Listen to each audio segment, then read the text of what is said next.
Hey folks, it's me, Michael Bach, your diversity dude, and this is Monday Morning Musings.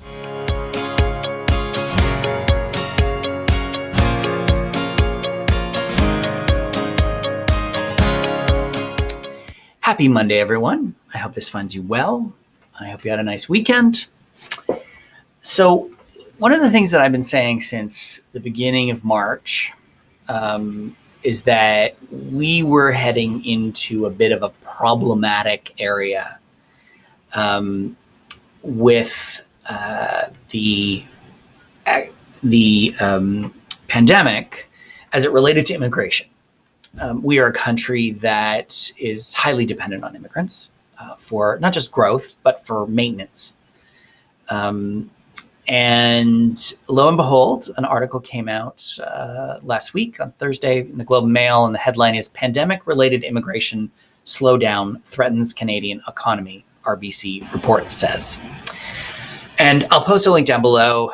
This is what I've been saying since March, that we were going to have a problem because we were all of a sudden going to have a lack of newcomers coming into the country. We depend on that for growth, as the article alludes to, but also just to maintain our population. We're in what's called population decline. That simply means that we are not making enough babies to support the number of people that die every year. Our birth rate is about 1.6 in Canada, and in order to maintain our population, our birth rate needs to be 2.1.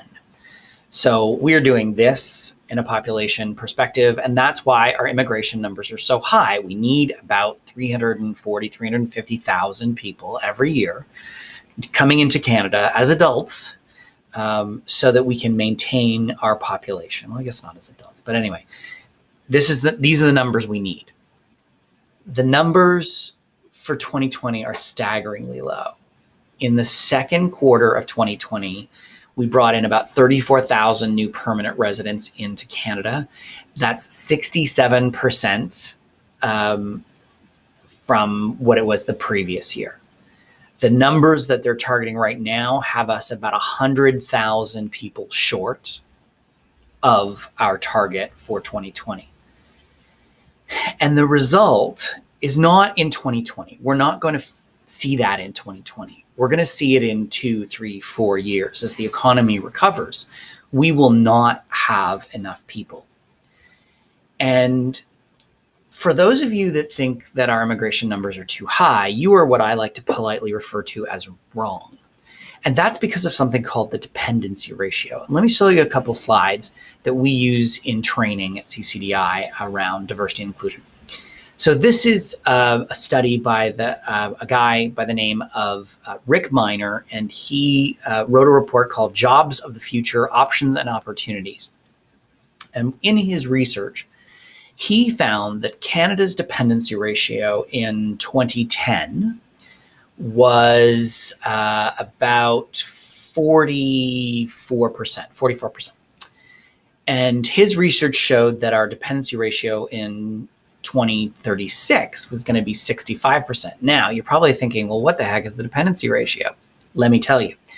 So a dependency ratio is essentially the difference between the number of people who are dependents, who are under 16 or over the age of 65, versus the number of people of working age being between 16 and 65. So in 2010, 44% of the population was either under the age of 16 or over 65.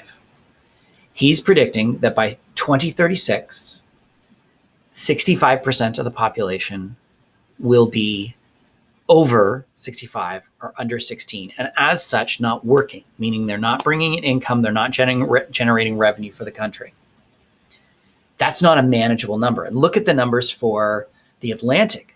Newfoundland at 78, PEI in Nova Scotia at 73%, New Brunswick at 74%.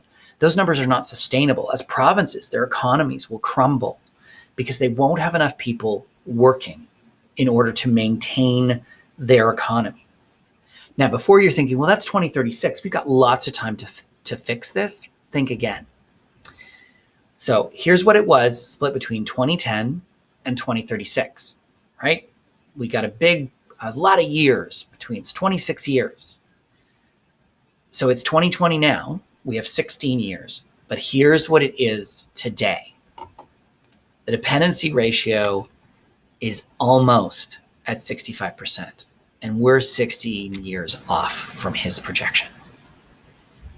I'll paste a link down below to his study. But the point is that we need immigration. We need immigration to maintain our population, to maintain our economies, not just grow. Grow, we can have a debate about whether or not we need to grow as a country, but just maintain our population. We need our immigration numbers to be higher. So the challenge I have is for the federal government to figure out how we're going to get more newcomers into the country. And we're going to make sure that we hit our targets for 2020. And in fact, we increase them so that we have more newcomers coming in to meet the demand of the jobs that are here. There's a caveat to that. We have to bring in people who have skills and experience that we need as a country. And then we have to make sure that there are jobs for them and that they can work in their chosen profession. Which brings in my call to action for employers. Enough of this Canadian experience nonsense. If you're not a newcomer, you'll never have experienced this. But every newcomer with work experience comes into this country and the first thing they hear is, oh, you don't have a Canadian experience, which is total nonsense. But it exists. So what do we need to do to change that? What do we need to do to acknowledge that someone who comes from China or the Philippines or India or any country who has years of experience in their chosen profession, that experience is valuable and we need to encourage it. We need to get them into jobs in their chosen profession so that they're contributing to society at their full potential instead of working in survival jobs. There you go. How's that for a Monday morning? A couple challenges. That's it for me. Thank you so much for watching. I really appreciate it. Remember to subscribe to my channel by clicking on the link. And remember to like the video and share it on your social media platforms so that all your friends can get their daily dose of Monday Morning Musings. Remember to connect with me on social media. I am at DiversityDudeMB. And connect with CCDI. They are at CCDI Social. And if you haven't already done so, remember to pick up a copy of my book, Birds of All Feathers, Doing Diversity and Inclusion Right. Available wherever you buy books, as long as it's carrying my book. But certainly Amazon and Indigo, Barnes and Nobles, all of them carry it. I think that's it. I think I should make this list. Anyway, have a fantastic week, and I'll see you next Monday for another episode of Monday Morning Musings. Bye.